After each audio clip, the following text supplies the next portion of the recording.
नमस्कार दोस्तों। आज मैं आपसे एक बहुत ही पुराने टॉपिक के बारे में डिस्कस करूंगी। ये टॉपिक जो है अभी का नहीं है, मुद्दा अभी का नहीं है। मुद्दा जो है 1947 का है, लेकिन रिसेंटली में मुद्दा कुछ ज्यादा हमें सुनने में आ रहा है। तो ये जो टॉपिक है वो है दक्षिण चीन सागर विवाद, साउथ चाइना सी डिस्प्यूट। दक्षिण चीन सागर विवाद पहले हमें समझना होगा ये है क्या। दक्षिण चीन सागर विवाद को समझने के लिए समझना होगा ये किन दो देशों के बीच में। तो सबसे मोस्टली जो है ये जो दक्षिण चीन सागर विवाद है ये चाइना और वियतनाम के बीच में बहुत बड़ा विवाद है, जो आज से नहीं चल रहा, बहुत समय पहले से चल रहा है। भारत के लिए ये महत्वपूर्ण क्यों है, फिर ये भी समझना होगा। जो दक्षिण चीन सागर ये प्रशांत महासागर के पश्चिमी किनारे से सटा हुआ एशिया के दक्षिण पूर्व में स्थित है। यह चीन के दक्षिण हिस्से में स्थित है।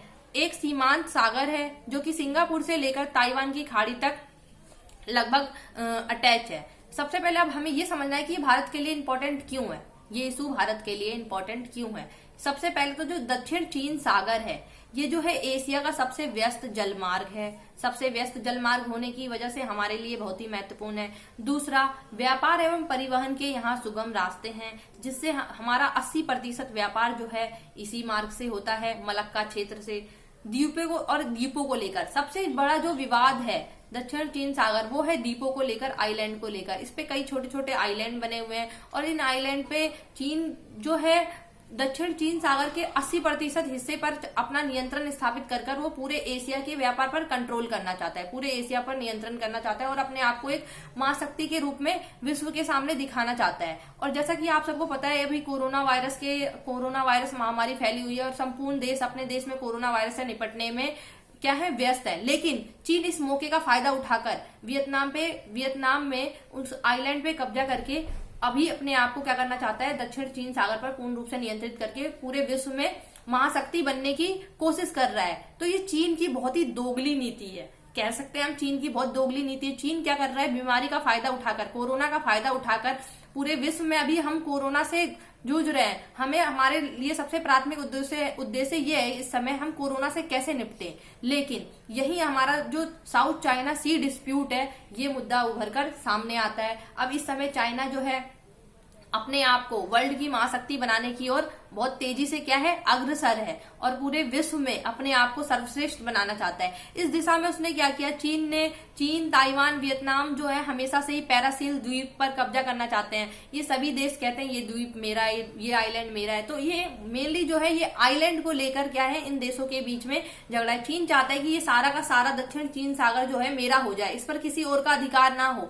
चीन जो है उन पे जबरदस्ती चीन ने 9 लाइन 1947 में खींची थी और उस लाइन के अकॉर्डिंग चीन कहता है कि पूरा संपूर्ण क्षेत्र जो है कुछ इस प्रकार का है, ये सारा क्षेत्र मेरा है और इस क्षेत्र में किसी और का कब्जा नहीं है। और चीन, फिलीपींस, मलेशिया, वियतनाम भी जो है स्पार्टले आइलैंड के लिए एक बहुत ही बड़ा विवादास्पद मुद्दा है। इस स्पार्टले आइलैंड पे भी चीन अपना दावा करता है कि ये आइलैंड भी मेरा है। तो ये जो मुद्दा है ये भारत के लिए महत्वपूर्ण क्यों है, जैसा कि दोस्तों मैंने आपको अभी बताया कि ये सबसे व्यस्त मार्ग है, यहाँ से हमारा व्यापार होता है और यहाँ ये जो दक्षिण चीन सागर है ये प्राकृतिक संसाधनों से भरपूर है। चीन भविष्य में अपनी भविष्य में ऊर्जा संसाधन जो है यहीं पे स्थापित करना चाहता है। इस वजह से चीन चाहता है कि अगर मैं इस पे नियंत्रण कर लूं तो मैं पूरे एशिया के मार्केट को कंट्रोल कर सकता हूं। इस वजह से जो है ये हमारे लिए महत्वपूर्ण है, क्योंकि हमारा जो व्यापार है 80% वो इसी दक्षिण चीन सागर से होकर होता है। तो अगर चीन का इस पर नियंत्रण हो गया तो भारत को आर्थिक मंदी का सामना करना पड़ेगा, भारत का बिजनेस रुक जाएगा। तो इसीलिए भारत को इस दिशा में सख्त से सख्त प्रयास करने चाहिए ताकि चीन की इस उद्देश्य का, इस कार्य को हम प्रति संतुलित कर सके, काउंटर बैलेंस कर सके। इसके लिए यहाँ पर सबसे मेन जो है यहाँ पे कच्चा तेल और प्राकृतिक जो संसाधन है, नेचुरल रिसोर्सेस है, वो भरपूर मात्रा में क्या है, उपस्थित है। और दूसरा, चीन इतनी चालाकी के साथ क्या करता है, कृत्रिम द्वीप, आर्टिफिशियल द्वीप बनाकर और उस पर भी अपना कब्जा स्थापित करता है और बोलता है कि ये जो द्वीप है, ये आइलैंड है, ये मेरा है। तो चीन कितनी गिरी हुई हरकत कर सकता है, जैसा कि आप सब जानते हैं चीन में क्या है, चीन कम्युनिस्ट पार्टी है, चीन में लोकतंत्र नहीं है, चीन में साम्यवादी सरकार है, जिस वजह से चीन क्या है, मनमाने ढंग से पूरे विश्व में अब कार्य करने लग गया है। इसकी शक्ति इतनी ज्यादा बढ़ गई है कि इसको काउंटर बैलेंस करना हमारे लिए बहुत जरूरी है। अगर हमने काउंटर बैलेंस नहीं किया तो भविष्य में चीन संपूर्ण विश्व के लिए एक खतरा बनकर उभर सकता है हम सभी के सामने। कोरोना का फायदा उठाकर इसी समय चाइना ने दक्षिण चीन सागर पर वर्तमान में अपनी सैन्य गतिविधि बढ़ा दी।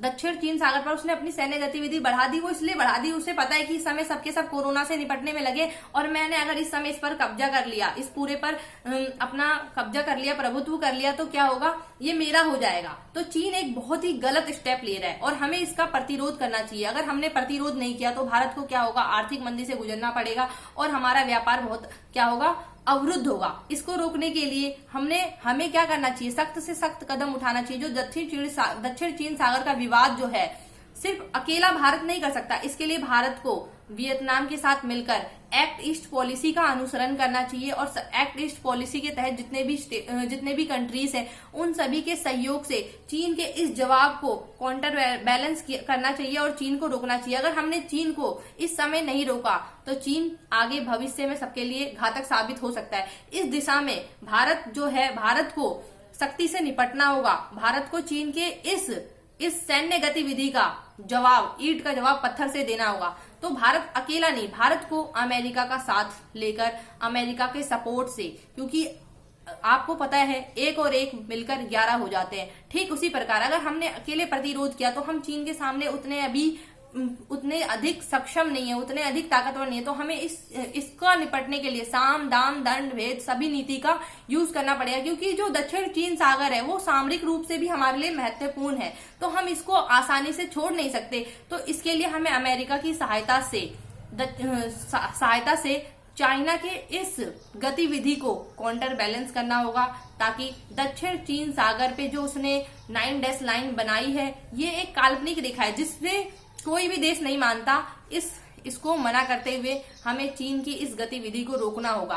कोरोना महामारी के दौरान चीन जो है संपूर्ण विश्व में एक तो उसने महामारी फैलाई, उसके बाद अब ये और भी उसका दूसरा नेक्स्ट कदम क्या कर रहा है, वियतनाम पे कब्जा करने की कोशिश कर रहा है, उसके आइलैंड को लेने की कोशिश कर रहा है। तो ये बहुत ही घिनौना कार्य है, मानवता से भी घिनौना कार्य जो एक राष्ट्र कर रहा है। ये उसके लिए बहुत ही, मैं कह नहीं सकती, मेरे पास शब्द नहीं है। चीन ऐसे कार्य कर रहा है तो हमें उसके कार्य को ईंट का जवाब पत्थर से देना होगा अमेरिका के सपोर्ट के साथ, और हमें चीन के इस जवाब को प्रति संतुलित करना होगा, काउंटर बैलेंस करना होगा, ताकि चीन भविष्य में कभी भी किसी दूसरे राष्ट्र पर अपना प्रभुत्व स्थापित ना कर सके। अगर आपको मेरी वीडियो पसंद आए तो लाइक जरूर करना, सब्सक्राइब जरूर करना। Thank you very much.